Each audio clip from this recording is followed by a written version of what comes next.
बिस्मिल्लाहिर्रहमानिर्रहीम, अस्सलाम वालेकुम दोस्तों एंड वेलकम टू हमारा शो 2021 के पहली एपिसोड के साथ आपका मेज़बान और हमारी कोर टीम जिसमें उमैर खान और बुशरा इकबाल हुसैन शामिल हैं आपकी खिदमत में हाजिर हैं। और आज का प्रोग्राम 2020 का पहला प्रोग्राम बहुत स्पेशल है क्योंकि हमारे साथ आज हमारे एक गेस्ट होस्ट भी शामिल हैं जिनको हमने स्पेशली आप लोगों के लिए दावत दी है।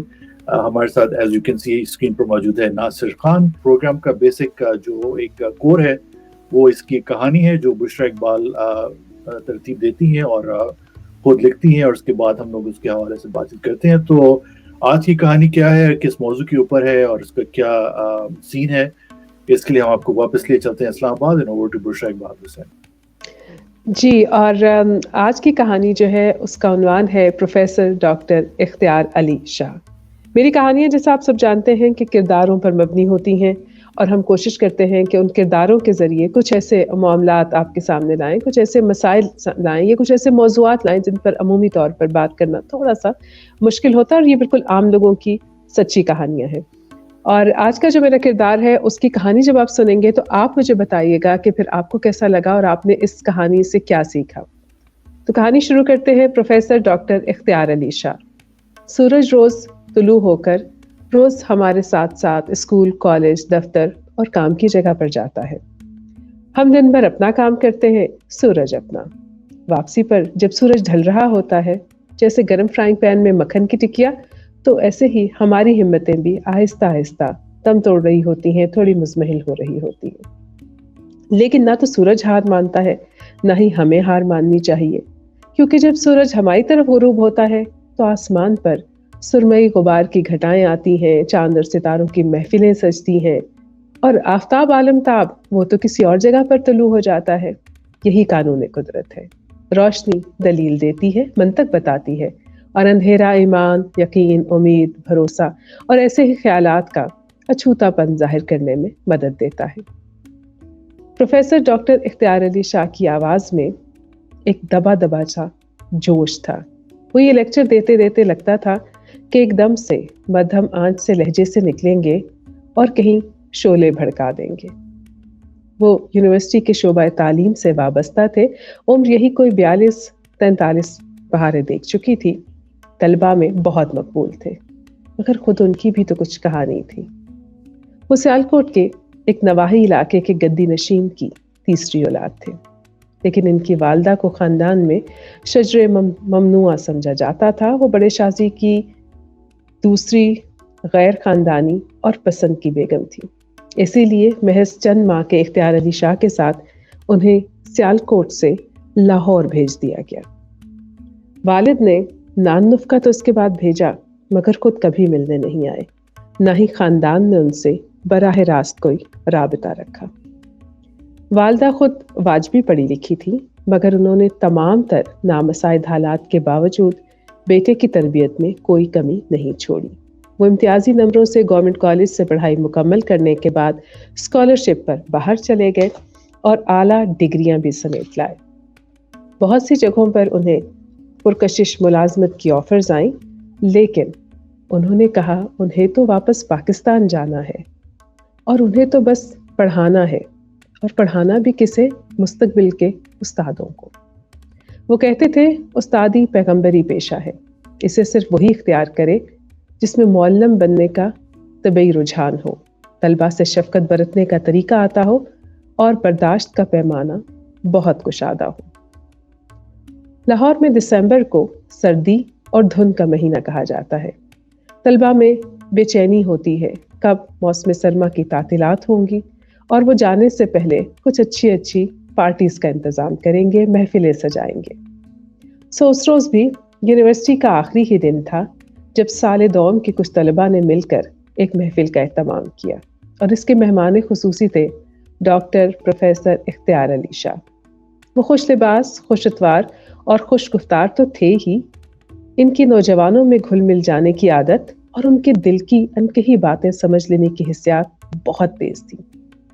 महफिल में चाय की प्यालियां तकसीम हो रही थीं जब सब एक दूसरे को इशारे करने लगे कि कौन डॉक्टर साहब से सवाल करेगा।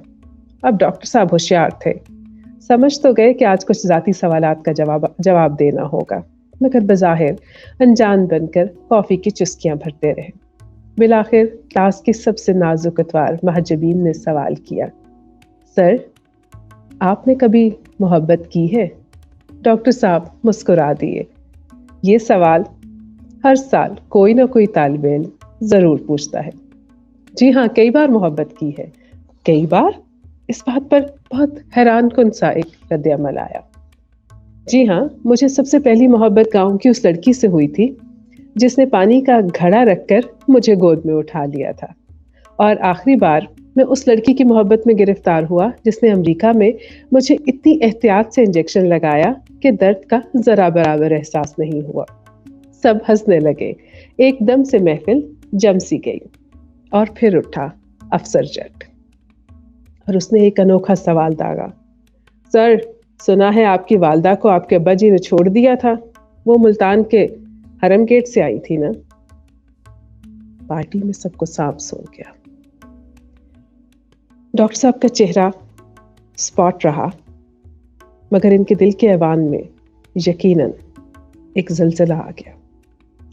یہ وہ کڑی حقیقت تھی جس کے ساتھ پل کر وہ بڑے تو ہوئے تھے، لیکن کبھی کسی نے اس طرح براہ راست ایسا سوال نہیں کیا تھا، اور یہی وہ لمحہ تھا جو ان کے فلسفہ تعلیم کا امتحان بھی تھا۔ معلم کو برداشت کا برتن ہمیشہ بڑا رکھنا چاہیے۔ اگر آپ جواب نہ دینا چاہیں یا آپ کو جواب نہ آتا ہو تو قبول کر لیں، اور ذاتی سوالوں کے جواب دینا کوئی فرض نہیں ہے، یہ آپ کی پریویسی ہے، یہ آپ کی مرضی ہے۔ لیکن وہاں تو ڈاکٹر اختیار علی شاہ تھے۔ محفل میں سب اس سوال کو ٹالنے کے بہانے سوچ رہے تھے جب ڈاکٹر صاحب نے گلا کھنکارا اور ٹھہرے ہوئے لہجے میں مخاطب ہوئے، میں نہیں جانتا آپ کی معلومات کا ذریعہ کیا ہے، لیکن آپ کی معلومات کا نصف بالکل درست ہے۔ میری والدہ کی والدہ کا تعلق حرم گیٹ سے ضرور تھا، مگر میری والدہ 15 سال کی عمر میں میرے والد کے نکاح میں آئیں، اور اس کے بعد وہ انہی سے متعلق ہو گئیں، اور دم آخر تک وہ ان کی منکوحہ کی حیثیت سے ہی جانی جاتی رہی۔ اور دوسری آدھی بات، میرے والدین کے درمیان ایک راز ہے، کس نے کس کو چھوڑا، کیوں چھوڑا یا نہیں چھوڑا، یہ میں نہیں جانتا، کیونکہ میرے 2 بہن بھائی اور بھی ہیں، اور میرے والد نے میری کفالت کے لیے نان نفقہ ہمیشہ ایسے ہی بھیجا جیسے انہوں نے اپنے دوسرے بچوں کی کفالت کی۔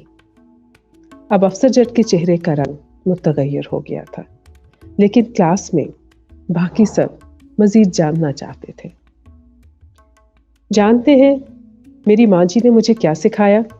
انہوں نے کہا کہ میرے والد سورج کی طرح تھے، وہ الصبح ہمارے ساتھ تھے، مگر ایک مناسب فاصلے تک رہے، تاکہ زیادہ حدت سے نہ ہم جل جائیں اور نہ حرارت کی کمی سے ہم پر عرصہ حیات تنگ ہو۔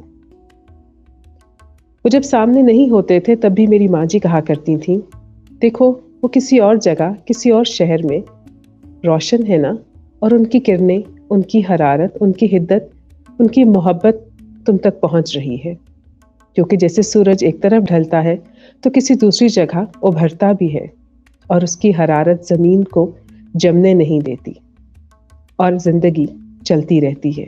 اور پھر یہ بھی تو دیکھو کہ سورج کی کرنیں بے نور سے چاند کو اپنا عکس ڈال کر چمکا دیتی ہیں، روپہلا سا کر دیتی ہیں۔ تو آپ بھی مجھے میرے والد کی کرنوں سے مزین ایک بے نور چاند سمجھ لیں، جو ان کی محبت سے روشن ہے، دمک رہا ہے، اور اس میں اس چاند کا اپنا کوئی کمال نہیں۔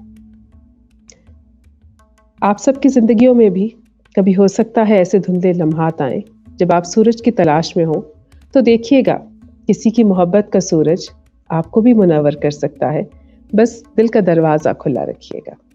آپ سب لوگوں کو سال نو کی بہت مبارک۔ اگلے سال ملیں گے اور کلاسز لیں گے۔ اللہ کرے کہ آپ سب بھی آفتاب عالم تاب بننے کا عمل اس نئے سال میں سیکھ سکیں۔ ڈاکٹر صاحب پروکار انداز سے رخصت ہوئے، اور ان کی دل کی روشنی نے کئی ایک ستاروں کو لو بخش دی۔